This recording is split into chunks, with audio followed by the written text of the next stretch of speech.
Hey guys, my name is Sam. I'm a personal trainer, and this week we're going to work on a total body circuit with just a couple pieces of equipment that you have in your home. Alright guys, so what we're going to do now is the squat kick with a backpack. Make sure you completely load it with books, heavy books, might I add. Let's start with that squat. Again, hands up here. You're going to sit back into your heels, hips are back, and push step one. Step two is to bring in the kick. Alright, so sit back, lift that leg, flex that quad, which is the top of the leg. Sit back, push those heels, flex the quad. Sit back and push. Sit back far, push. Alright, so now that we kind of blew off some steam on exercise one, let's jump to exercise two. It's going to work the entire body, mostly the upper body and the core. Keep the feet about hip width apart, standing at the top of your mat. Okay, now come down slow, bring those hands here and start walking them out, keeping the legs completely straight. So now we're in a plank position, pull the belly button in tight to your spine to work the core. Now we're going to walk back slow. Take those heels, drive them into the ground so you get that stretch. Make sure when you walk out until your back is flat, completely flat. From your shoulder all the way down to your ankles, one line. Okay, walk it back in. All right, we're on to exercise three. So what we're gonna do is a plie squat. So have the feet apart pretty wide and toes are pointing out as far as you comfortably can. Start with your hands here at your chest as in a normal squat. You're gonna take those hips again, sit back far, use those heels, push. Sit back far and push. I want you guys to go ahead and grab your backpack just to add some weight for you. Work the legs that much more. Let's get into position again. Toes are out, pretty wide. Same thing, start with the hands here. You're gonna go down and push, just get used to it, get your balance. Sit back and push. Now we're gonna add the progression two. So, you're gonna come down into your squat, touch the floor, reach up. Sit back, reach, push. Watching my heels and my toes. As my hands come up, my toes come up. All right guys, let's go to exercise four. So I'm gonna show you an easy way to work the underarm. I'm gonna have you start with your body completely flat on the mat. Take those hands next to your shoulders, push up. The first one, I'm gonna have you stay on your knees.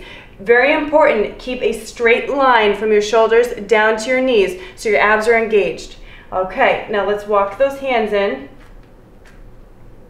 Kind of make a diamond right in the center underneath your chest. Okay, so your elbows are gonna shoot outwards. It's okay if you can't get down to the floor. Just as far as you can. Make sure you're breathing in the nose, out the mouth. You should feel the burn in the back of the arm. And now for you more advanced push-uppers, whatever you want to call yourselves. Take your toes, place them on the floor, pop those hips up. Again, straight line from your shoulders all the way down to your feet, okay? So have those hands underneath the chest, underneath the shoulders. Again, the elbows pop out. You should feel a nice burn in the back of the arms, the tricep. Finally, on to exercise five. We have one more to go and then you've kicked through a killer workout. It works the center of the core and the sides of the waist, the six pack and the oblique. Now plank position is elbows, wrists, and toes. If you have an issue with this way, you can always have your arms straight. So the first one here, hips are up, the core is engaged, belly button in tight. Feel your abs pull into your back, and this is just a hold. A 30-second hold. Make sure you're breathing in the nose, out the mouth the entire time. Now from here, we're gonna rotate to the side, any side you'd like. You can even drop your hips down to turn, but otherwise we'd like to go right into it. Put one hand down for support, either stack the feet or put one foot down and we're crossed. So we're here, squeezing the side of the waist closest to the mat and hand goes up. Okay, and again, we're just breathing in the nose, out the mouth. Trying to keep the hips up by squeezing your obliques. For 30 seconds we hold. Then the third part of this circuit is to roll right back down to center. Don't forget, abs into your spine, belly button in tight and breathe. smooth transition. One foot on top of the other, and just hold. Holding here, the side of the waist, squeezing the side closest to the mat, and hold. Just keep breathing for 30 seconds. Back to center and relax. The time that we've all been waiting for, the last exercise of the workout. Now what we're gonna do, it's called a push-up knee up. Total upper body. We're gonna get the legs and the sides of the waist. Push-up position here, toes go up. Neutral push-up, okay? Hands are underneath the shoulders. You're gonna come down, breathe in, breathe out. Now what you're gonna do is take your right leg and crunch. Squeeze the entire side of the waist.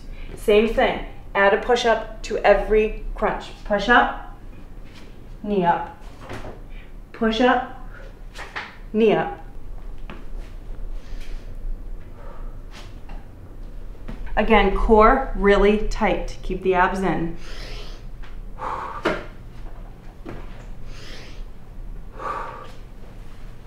This workout routine consists of 6 exercises. The first one is the backpack squat kick. The second is the plank walkout.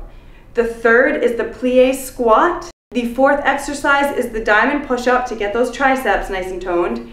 The fifth exercise is the plank circuit to work the center of the core and the sides of the waist.